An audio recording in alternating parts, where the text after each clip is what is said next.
the 21st edition of the FIFA World Cup will be aired live on Bermuda Broadcasting Company. Be a part of the history. You don't want to miss FIFA World Cup 2018. You can count on us. Pretty Lady Emerald Red or White Seedless Grapes, only $3.99 per pound. Fresh assorted pork chops, just $3.49 per pound. Select varieties of Arm & Hammer laundry detergent, only $9.99 for a 61.25-ounce bottle. Select varieties of Kraft shredded cheese, just $4.09 for an 8-ounce bag. Blue Bottom margarine sticks, only $1.99 for a 1-pound box. All stores open Monday through Saturday until 10 p.m. and Sunday 9 a.m. to 7 p.m. for your shopping convenience. You can count on us. Live from Bermuda Broadcasting, this is ZBM TV9 News. Good evening, everyone. It's Friday, September 29th, 2017. I'm Jasmine Patterson, and thanks for joining us tonight. The Bermuda Broadcasting Company wishes to clarify a story published by the Royal Gazette earlier today. The story was over a complaint from a former BBC employee. The Bermuda Broadcasting Company had authorization from the regulatory authority with the consent of the minister, which authorized DMTV to allow spectrum usage rights granted to DMTV by license to BBC as the official broadcaster for the 35th America's Cup. In short, the Bermuda Broadcasting Company had spectrum approval that covered the America's Cup time period from May 26th to June 27th. Elsewhere, the Bermuda Police Service tonight responding to information out of the UK over Matthew McGowan, a Bermuda police recruit who was accused in the UK of inappropriate behavior with a young girl. Acting Deputy Commissioner Antoine Daniels states Mr. McGowan has been removed from his position with immediate effect. Mr. McGowan had been employed as an unsworn student officer on a recruit foundation course at the Police Training Center since September 11th this year. He was previously employed as a teacher at a private school in England. Information has come to light that a professional conduct panel in England has prohibited him from teaching indefinitely after it found allegations to be proven that he behaved inappropriately with a former female student. He has been given 28 days in which to appeal the decision. Meanwhile, Bermuda police say the information about the allegations was not available during the recruiting process and it was not declared by Mr. McGowan. The Bermuda Police Service says it takes the matter very seriously and will provide an update on his employment status in due course.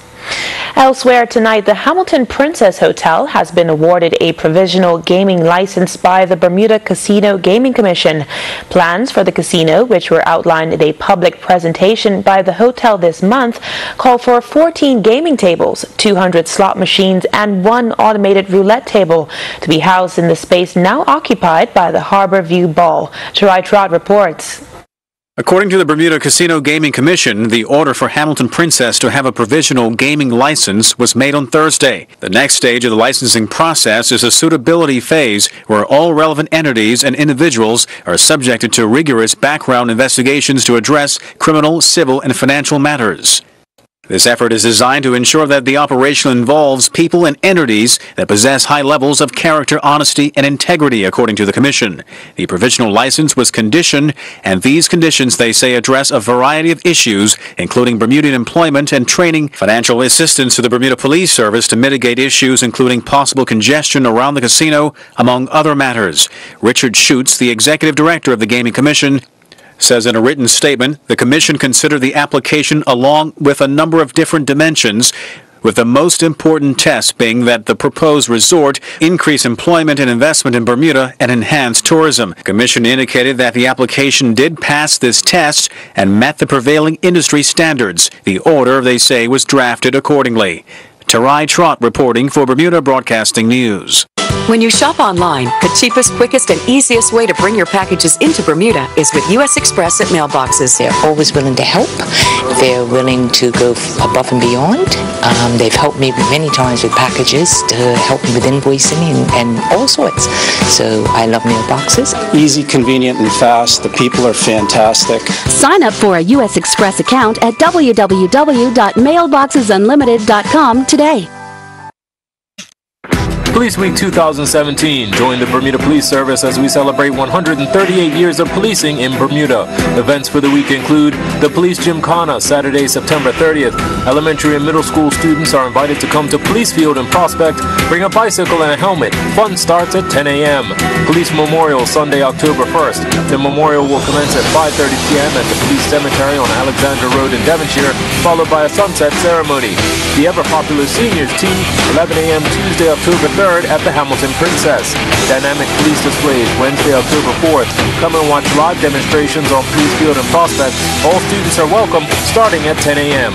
And this year, we are proud to announce that the Halton Regional Police Service Pipes and Drums from Ontario, Canada, will be performing during Police Week events on October 1st, 3rd, and 4th.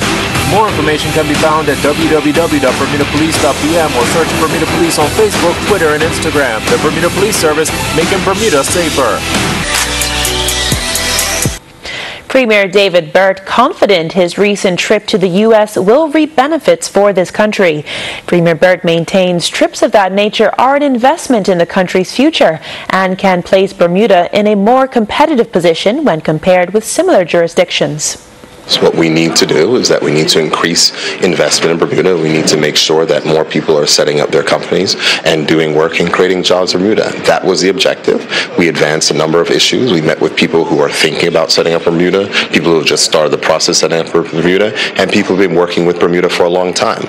We met with representatives of families from the Gulf states, private family offices of the Gulf states, Chinese state companies. There are many different options. What we want to make sure is that people realize that there's a new government of Bermuda, a government that's open for business, a government that is looking for forward visions to diversify our economy and create jobs for our people. And we are willing to work with anyone who will partner with the government to achieve those aims. Is there anything concrete arising out of these discussions, or are we still in the preliminary stages? I would say that there's concrete things insofar as we're meeting with companies who are already starting the process of setting up here, and there's other discussions which are taking place with some of these companies with the BMA already and other things. So I would say that certainly there are things that are concrete, but what we have to understand and recognize is that our competitors live in New York. They have offices in New York. They have offices in Washington, D.C., where they are pounding the pavement all the time. And that's why we spoke about the need to make sure that we have a permanent presence, not only in the United States, but also in the European Union, to make sure that our interests are properly represented, and we look to build towards the future. We have to have a forward-looking, progressive vision for the future. That's what this government has, and we are going to look for partners who can assist us in bringing jobs to Bermuda. A call for good sense to prevail on the island's roads as we all work together to reduce the incidence of road fatalities, with 11 recorded so far this year. Transport Minister Walter Raban urging that while government is looking at legislation governing road safety, more laws are not the answer. Let me firstly express on behalf of the government and the people of Bermuda our condolences to the family of the young person who died in the accident a few nights ago. This is tragic for all of us. We have hit a very severe number of road deaths this year, 11 too many. And it is this government's view that it is every person's responsibility in this country to be concerned about this. This is an epidemic at this point. And as I stand here with my colleague, the Minister for National Security, we both stand together in dealing with the situation. My colleague is dealing with the issue of gun violence and taking a very assertive approach to deal with that. But my colleague also shares responsibility with him for the issue of managing our roads and the safety on roads. We desire to see a severe change in what has happened going forward. But we know that this is not going to take legislation, as you've stated. It's not going to take a necessary severe policing. It's going to take a behavior change from every road user in the country. Meanwhile, Wayne Keynes, the Minister of National Security, advises it all comes down to making better decisions. I too, like my colleague, would like to offer condolences to the family of the young lady who lost her life. We do know that she's a young mother and a friend. To many of those in the community, we offer our condolences. When we look at the deaths that we're seeing on the road, I think we have to understand one thing. Yes, the police have a robust policing plan. We have discussed it. I've discussed it with the police commissioner in the not too distant months, and they're looking at new ways and they're looking at innovative ways of continuing to police our roads in Bermuda. But Gary, I don't believe that's our problem. We've all seen that young man who goes around the corner like the proverbial bat out of hell. We've seen friends that have left occasions when they've had just too much to drink. Whilst I do not speak of any specific incidents, I'm simply saying that we in Bermuda, we need to be very cognizant of our speeds on the road and the amount of alcohol that we drink before we drive. And so our message as a government is very clear. If you're going to drink and use the roads, it is a bad idea that you should get a designated driver. If you're going to, our young people or men and women that are using the road, we need to slow down on the road. Of course, we need to have an education campaign that is ongoing around this, and this will continue. If you look at Mr. Miners, that is the road safety officer for the Bermuda government, he has an ongoing program in the schools of Project Ride. These are elements that teach our young people how to govern themselves on the road. But that, again, is not enough. We have to instill in each and every one of our lives to slow down on the road. And if you're going to drink, do not drive. Those are some consistent messages that we have to put forward in our community. This almost seems trite. It almost seems as if we're beating the same drum all of the time. But it is our legitimate belief that if we slow down and do not drink and drive, that we will see a drastic drop in the number of road traffic fatalities on our road. Elsewhere, opposition leader Patricia Gordon-Pamplin taking Minister Raban to task over claims made by him during today's sitting. That failure to invest in the Department of Public Transportation over the last 5 years is what has led to the current spate of bus breakdowns. Ms. Pamplin argues it's not as simple as that. Well, I would imagine the minister has access to the numbers, and I will not refute those, not for a second, because I don't have the detail, and he has not provided any depth of information. Lots of the questions that I asked this morning, he did indicate that he would get back to us. He spoke of the ferries as well as of the buses. My question was, since they are criticizing the numbers of buses that are not functioning, and that this is as a result of poor maintenance by the previous administration, I asked him two very fundamental questions. The first of which was, did he understand or would he appreciate the fact that in order to be able to have a proper maintenance program for the buses, there had to have been money available. They left no money in the kitty when they left government in 2012. Therefore, it was a question of trying to revamp and reallocate resources for that. In addition to which, there was the issue of a new schedule which was required or which had been discussed and which had been accepted by the unions but not the membership, in terms of putting a new schedule in place such that certain buses will be able to be freed up so that they would be able to go in and have the and have maintenance done on them during that period of time. So my question then was, since there are so many buses that are deemed to be out of service, how is he going to deploy or redeploy the workers who now don't have buses to drive? How will they manage that workforce? Because obviously, if you're paying people and they don't have a bus to drive, then it seems to be counterintuitive in terms of looking out for our finances.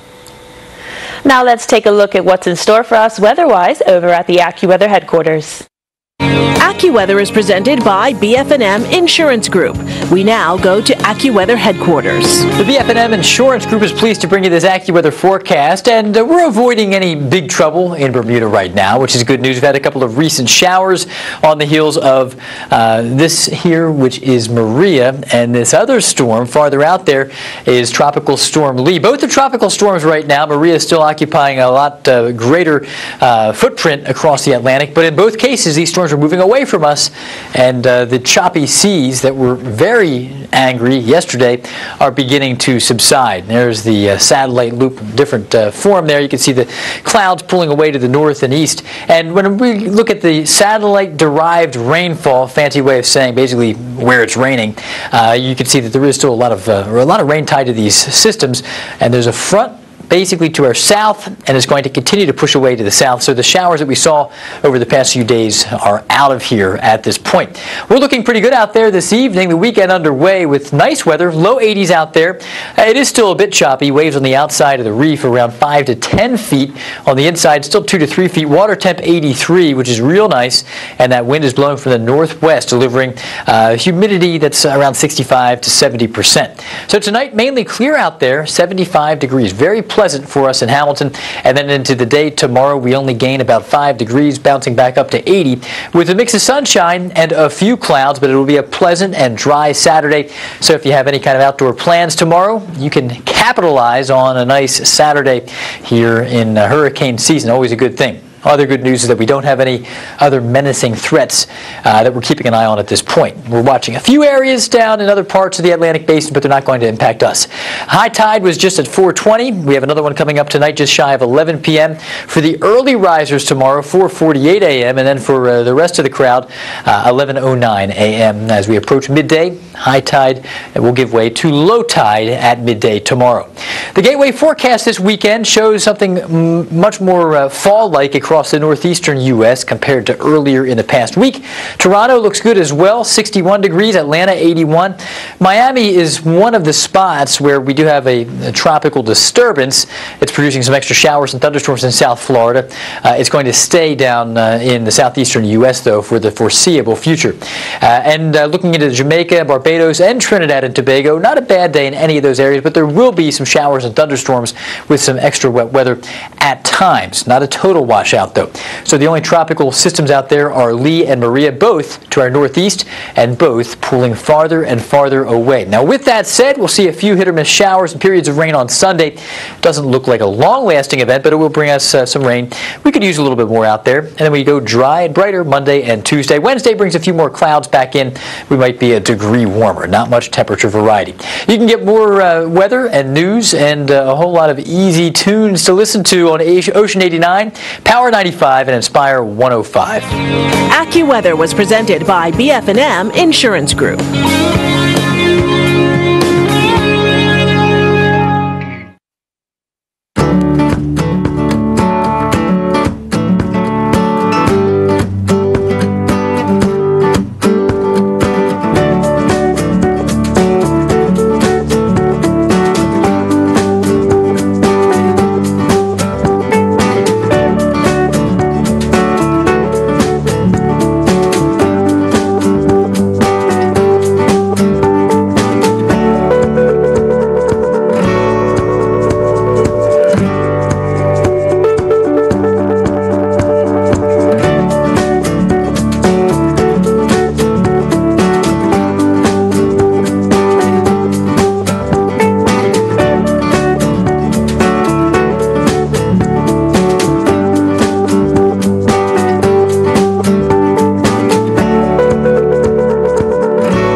Meet Bermuda pharmacists Ashley and Sean. They have completed a 5-year degree course in postgraduate training and are experts in medicines. Ashley, Sean, and their colleagues are here for you at your local pharmacy. To receive their advice, you don't need an appointment and you won't be kept waiting. For a skin rash to upset stomach, your pharmacist can help and may be able to provide medicines for minor illnesses without you having to see your doctor. And you will find a pharmacy open evenings, weekends, and holidays too. So next time, ask your pharmacist. This message is from the Bermuda Pharmaceutical Association. Welcome to Parlerville Pharmacy. How can I help you? Parlerville Pharmacy is a full-service retail pharmacy in the heart of Hamilton. We're your owner-operated independent community pharmacy with the friendly neighborhood service that sets us apart. We take the time to get to know you. Explain your medications. And to answer any questions you may have. If you have trouble keeping track of your prescriptions, over-the-counter medications, and vitamins, ask about our monitored dosage systems, or MDS. With the MDS packaging system, we'll actively manage your medications and simplify your life. We welcome special orders and requests for bespoke medications. You'll find a wide range of beauty and personal care products, including many high-quality European beauty and personal care items. We also have a travel section. You can trust us with your health and well-being, and to provide you with caring, expert service. Parlerville Pharmacy, your prescription for health. You can count on the marketplace for quality products, pricing, and service. Our produce comes from local farms and around the world. It's fresh, it's convenient, and we have a variety of organics. Our meats are custom cut in store daily. We source the most sustainable fresh seafood. Our friendly professional butchers are here to meet your needs. You'll find trusted brands.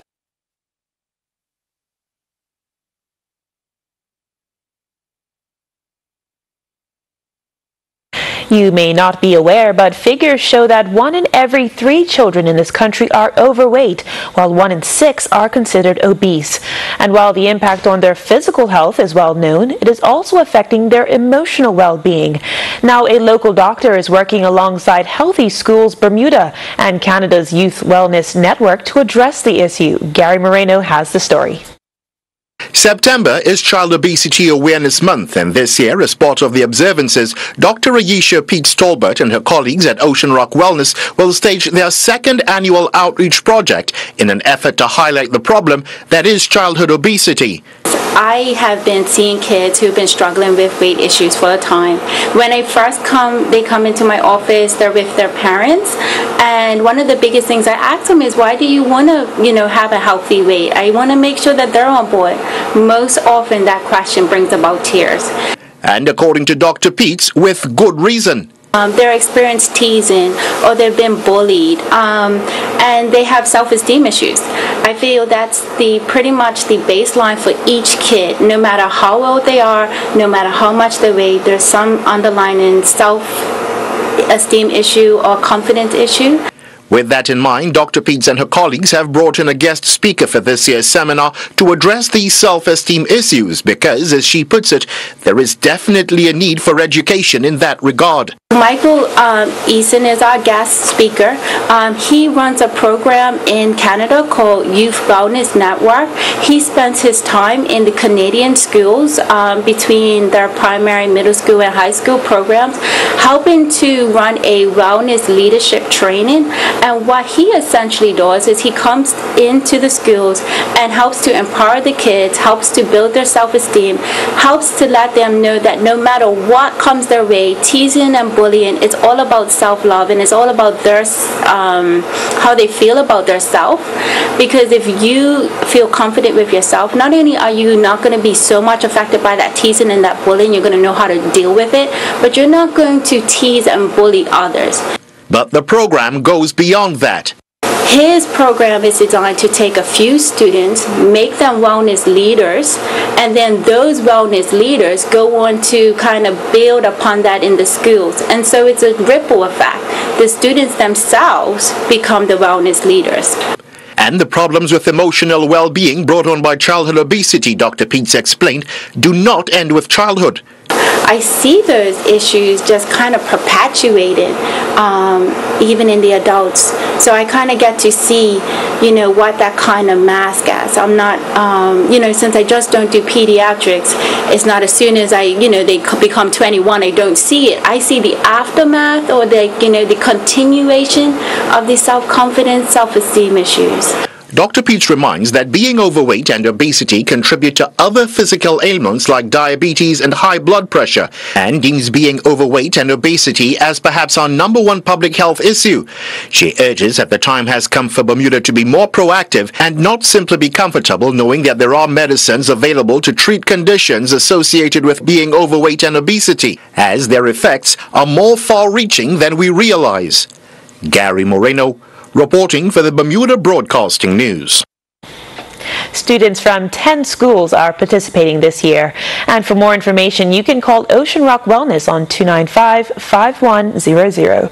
And on the topic of wellness, the Bermuda Institute is hosting a health fair for all residents in need of dental exams, blood pressure screenings, and more, free of charge. It will take place this Sunday, October 1st, at the Bermuda Institute Auditorium from 10 a.m. to 1 p.m. Principal Wayne Edwards explains to us how hosting this free event is an important community venture for the school. Bermuda Institute is a school that believes in giving back to the community. And I have used this as a venture before in New Jersey when I was the principal of Waldwick Seventh-day Adventist School, and I invited the community out. And so this is an opportunity for us to give back to the community, to let them know that we are a part of the community and Bermuda Institute wants to be involved and can find ways of helping the community. This year we're starting 100 hours of community service in order to graduate, and so that is a part of our culture.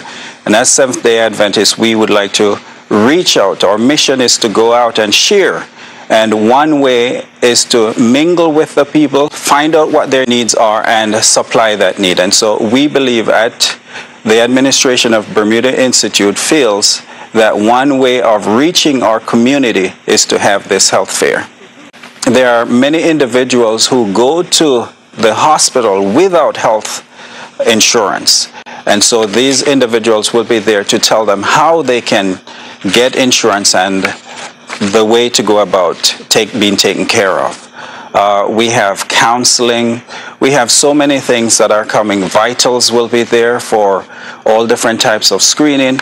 And so we're inviting the community to come out and be a part of our health fair. It starts October 1st on Sunday, October 1st from 10 a.m. to 1 p.m. It's just a short window.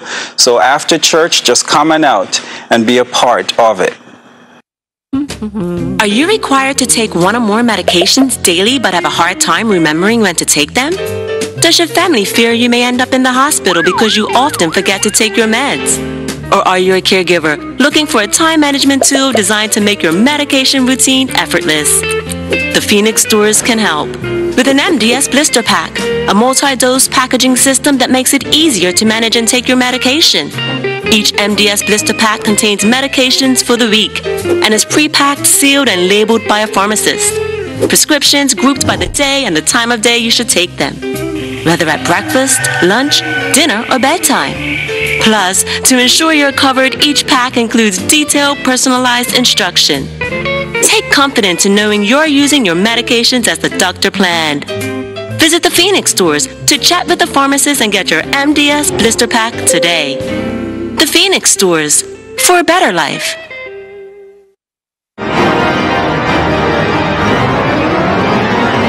In honor of Pastor Ruth D. Vanlo Smith's 20 years in pastoral ministry, Bethel AME Church is proud to present world-renowned organist Hector Oliveira, live in concert on Saturday, September 30th at Bethel AME Church in Shelley Bay. Maestro Hector Oliveira is a passionate, gifted, and unique musician whose personal interpretations of classical, gospel, and popular music have amazed and delighted audiences around the world. Tickets are $75 and are available at ptix.bm or at the church office on 293-0605. That's Saturday, September 30th at 7 p.m. at Bethel AME Church in Shelley Bay. 6 police officers sent to the hurricane-ravaged British Virgin Islands to assist their local police are proving to be a great help. Having left the island last Sunday, a Bermuda Police Service spokesperson tonight says the officers are performing a variety of tasks, including general patrols, responding to looting reports, and escorting the movement of cash for banks. The 6 officers are due to return to Bermuda next week Sunday, having completed 3 weeks of duty. They will be relieved by another 6 volunteers who will also serve for 3 weeks until October 29th. Now let's join Earl Baisden with tonight's sports. Only one Bermuda player played on day 5 of the World Bocce Open going on in Kansas City. Eusebio de Silva Andrade went down 4-2 to Luis Cristaldo from Argentina. The Bermuda Classic Hockey Tournament got underway yesterday evening at the PCC Hockey Rink where a total of 25 goals were scored in a triple header. In the opening game, Bermuda defeated Canada East 7-6. This game needed a shootout to decide a winner, with Jeremy Esty connecting for Bermuda for the win. Cam Poland scored 2 goals for Bermuda during regulation time, with Chris Coleman, Jeff Looper, Chris Jackson, and Robbie Bailey all adding a goal each. Josh Bush and Nathan Kalowski scored 2 goals each for Canada East, with Ronnie Derez and Brian White adding a goal apiece. In the second game, the Expats defeated Canada West 2-0. Ken Schuler and Kirby Smith scored a goal each for the Expats, while the final game of the night saw Boston defeat Bermuda 8-2. Burnley will be once again without the services of Naki Wells at Everton tomorrow, but Wells is back in training and building up his fitness. The Wells injury, as well as another player's fitness, has been addressed during manager Sean Dyche's weekly pre-match interview. John Walters will miss out. We've had a look through a specialist at his knee just to let it settle down. It's pretty commonsensical, we know what it is, but it needs a bit of time. And that's all the time we have this evening. I'm Jasmine Patterson. Thanks for watching. Good night. Jasmine Patterson's wardrobe and makeup is provided by Gibbons Company.